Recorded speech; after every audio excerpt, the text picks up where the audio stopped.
The remedy for the loss of proprietary information and data lies not in better cybersecurity hygiene, perimeter defense, or defense in-depth measures. Instead, the remedy can be found in a far more muscular and critical inquiry by consumers themselves into the actual risk of loss of proprietary information and data they cannot afford to lose and cannot protect. That risk is inherent in the joint use of cloud computing with the Internet and a supply chain of third-party participants and outsource vendors. In the Internet as public commons, there is no overarching responsibility for making the Internet safe. Instead, safety depends on cooperation and responsible choices. Considering the widespread cybersecurity risk associated with Internet use, why is the default option with respect to Internet use one of use, not non-use? Indiscriminately applied, the presumed use option only serves to enable cybercrime, whose bad actors threaten competitiveness and national security. Instead, the default option on Internet use should be non-use. Just as a programmer needs to explicitly check boundary conditions in specifying inputs to a procedure, acquisition managers and enterprise executives need to establish preconditions for using cloud computing or the Internet, and not simply exercise the default option of use. To assist in the Internet use or non-use decision, the presentation will systematically explore each of the following, with an emphasis on the full disclosure the customer must exercise. 1. Questions for assessing conditions for cloud computing or Internet use. 2. Rules and conditions governing rational use of cloud computing or Internet. Number 3. Truth table of rational conditions. Number 4. Cloud computing or Internet use risk by urgency and condition. Number 5. Rules and conditions governing rational use of cloud computing or Internet beyond the red line. Wikipedia defines cloud computing as the use of computing resources, hardware and software, that are delivered as a service over a network, typically the Internet. Cloud computing consumers entrust these remote services with users' data, software, and computation. Sounds straightforward, but consider the underlying uncertainty that lies in the word entrust. Cloud computing and the uses being made of it are not fully understood by either producers or consumers. Producer expert advocates openly and enthusiastically opine about unlocking the true potential of the cloud, conceding that there is more to know and suggesting that there may be more untapped benefits to be gained. These same experts, along with consumer expert advocates, need only to reflect on and transparently reveal to both producers and consumers of the cloud the true cybersecurity risks and uncertainties inherent in cloud use. Bear in mind that the overall driver of the cloud is efficiency and perhaps limited resilience, as in business continuity and recovery. The driver is not cybersecurity protection and full resilience, as in the ability to anticipate, avoid, withstand, mitigate, and recover from the effects of cyber attacks under all circumstances of use. Just what are the risks and limitations inherent in cloud computing with respect to the trustworthiness, security, and resilience of the systems and systems of systems it depends on? We know that the loss of proprietary data, both public and private, through cybersecurity, Internet neglect, and inadequate means of protection has been a major impact and looms as a continuing threat to the competitiveness and security of the nation. Not all cloud architectures are alike, and cloud security varies. For example, public cloud, community cloud, hybrid cloud, and private cloud, each with particular risks associated with dynamic provisioning of platforms of unknown or dubious provenance, global access by largely insecure mobile devices, eroded trust boundaries, and the possibility of malevolent neighbors in your public cloud. So the burden of responsibility to protect and safeguard proprietary information from the clear and present danger associated with cloud computing and internet use rests on the shoulders of its owners and custodians, who have a duty and responsibility to safeguard the proprietary information under their control. Until the use of the cloud can be reduced to a calculated risk with respect to the protection of proprietary information, the burden of responsibility to protect and safeguard proprietary information cannot be shifted to the cloud. Consequently, an organization should not use the internet or entrust the cloud with data or information it cannot afford to lose or cannot protect. Why put the organization in harm's way to begin with? By all means, the decision to do so should be based on rational conditions for cloud computing or internet use. Just as a programmer needs to explicitly check boundary conditions and specifying inputs to a procedure, consumers need to establish preconditions for using cloud computing or the internet. As a minimum, consumers need to assert the degree to which they can afford to lose information and data they plan to put in the cloud and on the internet, the degree to which they can protect these assets, and the risk and consequences for stepping over the red line of rational conditions. To assist in the decision, this talk will explore each of the following with an emphasis on the full disclosure of that the consumer must exercise. Questions for assessing conditions for cloud computing or internet use. Rules and conditions governing rational use of cloud computing or internet. Truth table of rational conditions. Cloud computing or internet use risk by urgency and condition. Rules and conditions governing rational use of cloud computing or internet beyond the red line. The internet has become a public commons. Wikipedia states, commons refers to the cultural and natural resources accessible to all members of a society, including natural materials such as air, water, and habitable earth. These resources are held in common, not owned privately. The commons can also include public goods such as public space, public education, health, and the infrastructure that allows our society to function, such as electricity or water delivery systems. The National Defense University places the internet squarely in the public commons as public goods when it specifies cyberspace as follows. Cyberspace is a domain characterized by the use of electronics and the electromagnetic spectrum to store, modify, and exchange information via networked information systems and physical infrastructures. In the internet as public commons, there is no overarching responsibility for making the internet safe. Instead, safety depends on cooperation and responsible choices. Therefore, protecting the internet as public commons is the duty and responsibility of its consumers and users, beginning with the decision to use the internet in the first place. Those who do not accept the responsibility and exercise the duty of protection become free riders of sorts.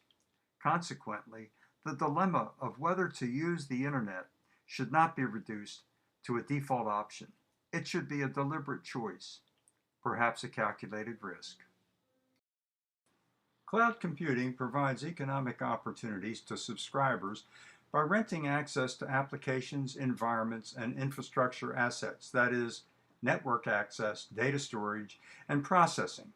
Economic benefits include the avoidance of upfront costs, charging for on-demand use, elasticity in managing demand and delivering assets, and reliability and availability. Deployment models include private, public, hybrid, and community. Service models include software as a service, processing as a service, and infrastructure as a service. With these economic benefits, cloud computing brings with it certain risks and open issues. Chief among them is security. Cloud providers make it clear that they are not responsible for security. Security outcomes of concern include unauthorized access, loss of data, tampering with data, erosion of performance, and denial of service. In addition, there is the operational uncertainty associated with networking delays and multi-tenancy. The burden on risk management is to balance the cost-benefit risk equation and to lubricate the interaction between cloud providers and cloud consumers. Finessing the problem by substituting real risk analysis with an administrative assertion that risk is mitigated by virtue of selecting an authorized cloud provider is insufficient.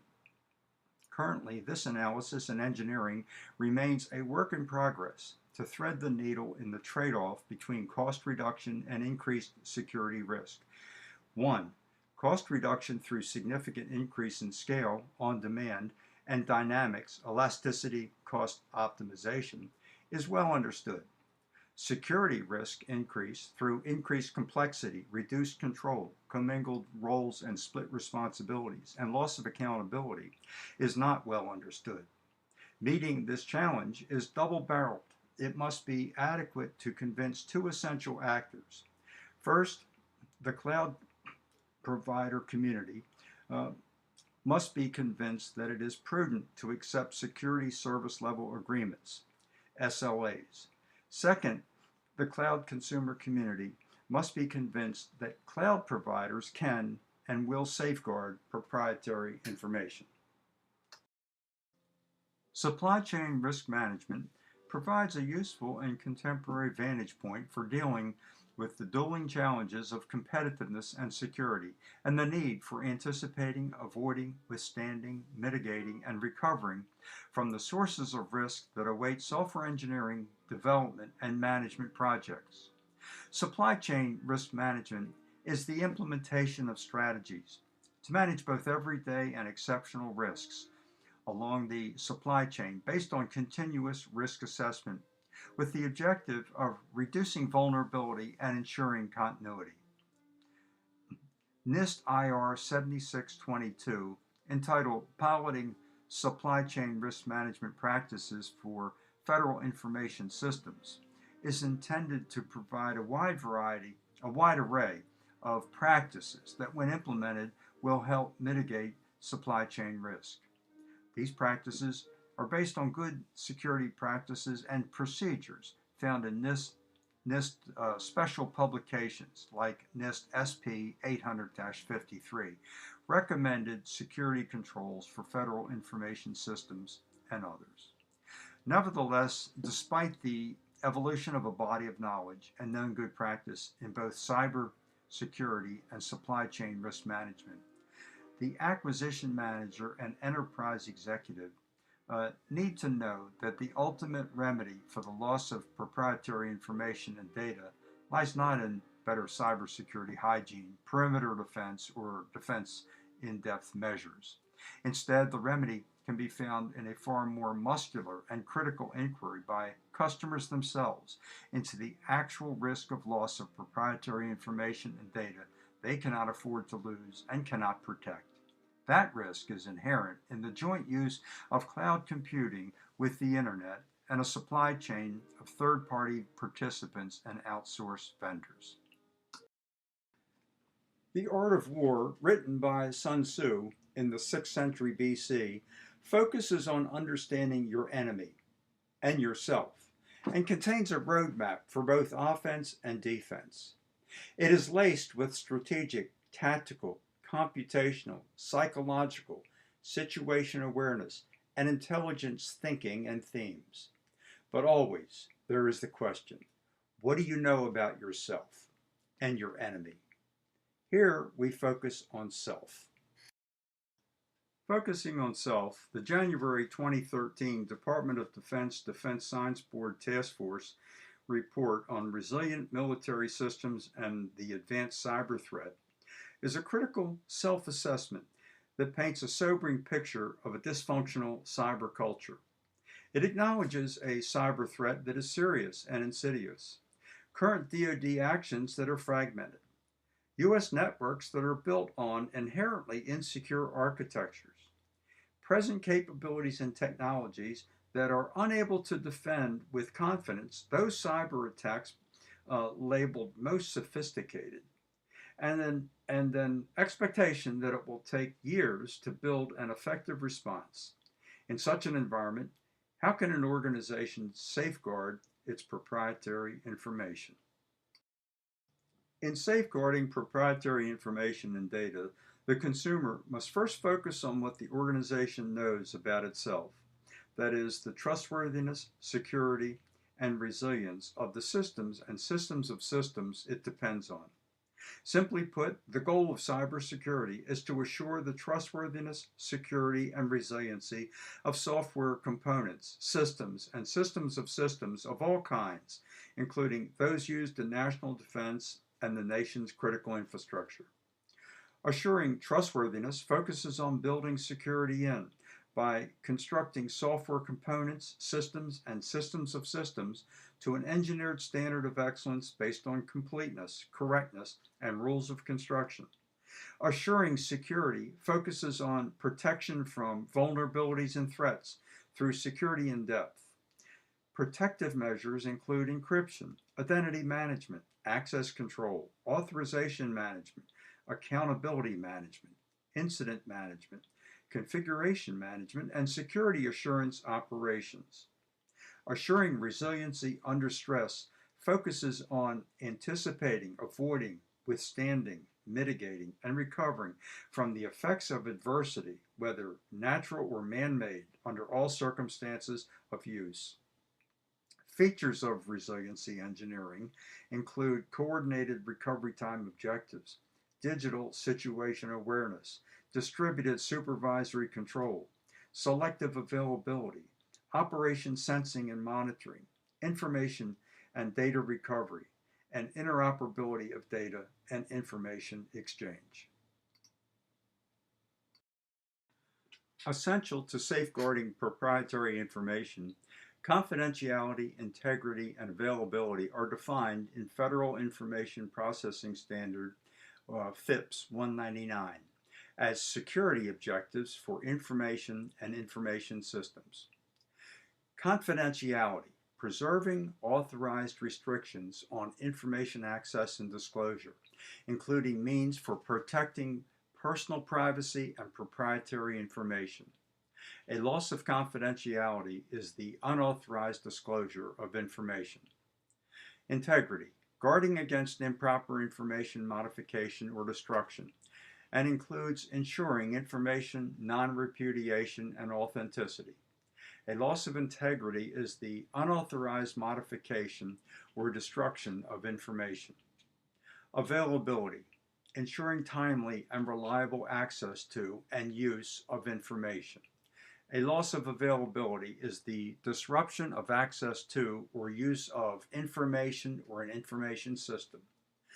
Just as a programmer needs to explicitly check boundary conditions in specifying inputs to a procedure, acquisition program managers and enterprise executives need to establish preconditions for using the Internet.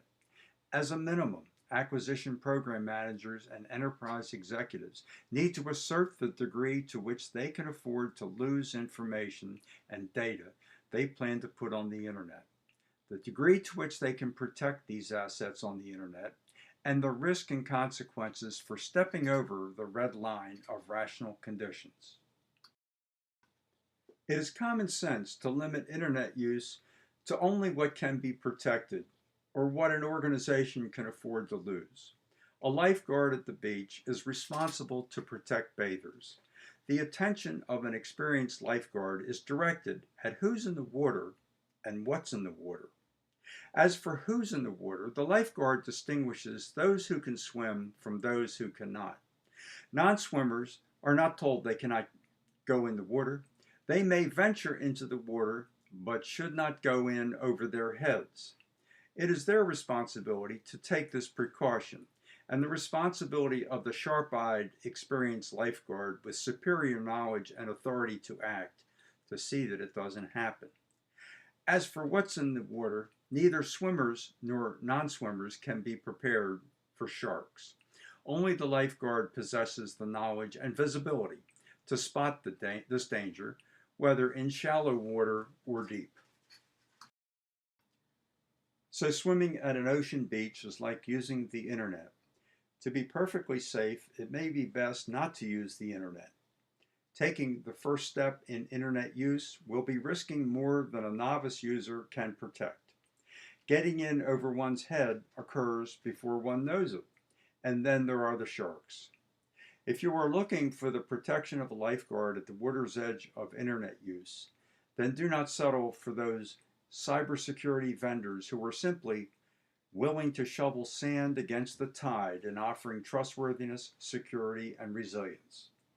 Just as acquisition program managers and enterprise executives are too willing to depend on cybersecurity vendors or technical staff organizations who provide assurances of protection that cannot be delivered, these technical practitioners are unable to perceive their own limitations and unwilling to concede they cannot do what is expected of them. Instead, acquisition program managers and enterprise executives need to serve as their own lifeguards. By taking a critical look at the risks versus benefits of each internet use decision, with a full understanding of the organization's cybersecurity capability and the vulnerabilities, threats, and exposures it faces. It's all about knowing oneself and learning about one's adversary. An organization should not use cloud computing or the internet for data or information it cannot afford to lose or cannot protect. An organization should establish explicit, rational conditions governing its policy decisions and practices associated with cloud computing or internet use. These rational conditions should span internet availability, unprotected vulnerability, proprietary information, and unacceptable consequences. Furthermore, in the event that an organization considers crossing this red line and ignoring the rational conditions for internet use, the organization should categorize the urgency of each such proposed use as vital, necessary, or desirable, and systematically utilize both the rational conditions for internet use and the threshold of risk and consequences associated with the urgency for the proposed use. Internet availability is a live connection or pathway to the internet, open to cyber attacks, accompanied by known weaknesses, vulnerable attributes, unresolved outcomes, persistent bad actors, and unresolved consequences, where known weaknesses include insecure interaction between components, resource management exposures, or porous defenses. Vulnerable attributes include incomplete requirements, incorrect function, or violations of architecture rules of construction. Unresolved outcomes include unauthorized access, loss of data, tampering with data, erosion of performance, or denial of service. Persistent bad actors include inadvertent actor, disgruntled employee, hacker, corporate spy, criminal, terrorist, organized crime, or nation state. Unresolved consequences include cleanup, lost opportunity, recovery, loss of trust, loss of availability, or loss of privacy. The questions for assessing the rational conditions of cloud computing or internet use call for a yes or no answer. Is there a live internet connection or pathway available to the system or the system of systems of which it is a part? Are there unprotected cybersecurity vulnerabilities in the system stack or that of the system of systems of which it is a part, including the operating system, communications, infrastructure, middleware, or applications? Does the system or the system of systems of which it is a part receive, store, access, or transmit proprietary information which the organization cannot afford to lose, or involve bad actors whose attribution is uncertain? Are there unacceptable consequences to the organization in the event of a cybersecurity attack to the system or the system of systems of which it is a part? These responses serve as input to the rules governing rational use of cloud computing or the Internet. The rules and conditions governing rational use of cloud computing and the Internet are shown as a set of logical expressions. The results of these evaluations span 16 cases where the permissibility for Internet use is yes or no. Case number 1. If cloud computing or Internet availability equal yes, and unprotected vulnerability equal yes, and proprietary information equal no, and unacceptable consequences equal no, then cloud computing or Internet use equal yes. Cases 2 through 4. If cloud computing or Internet availability equal yes, and unprotected vulnerability equal yes, and proprietary information equal yes, or unacceptable consequences equal yes, then cloud computing or Internet use equal no. Cases 5 through 8. If cloud computing or Internet availability equal yes, and unprotected vulnerability equals no, and proprietary information equals yes or no, or unacceptable consequences equal yes or no, then cloud computing or Internet use equal yes.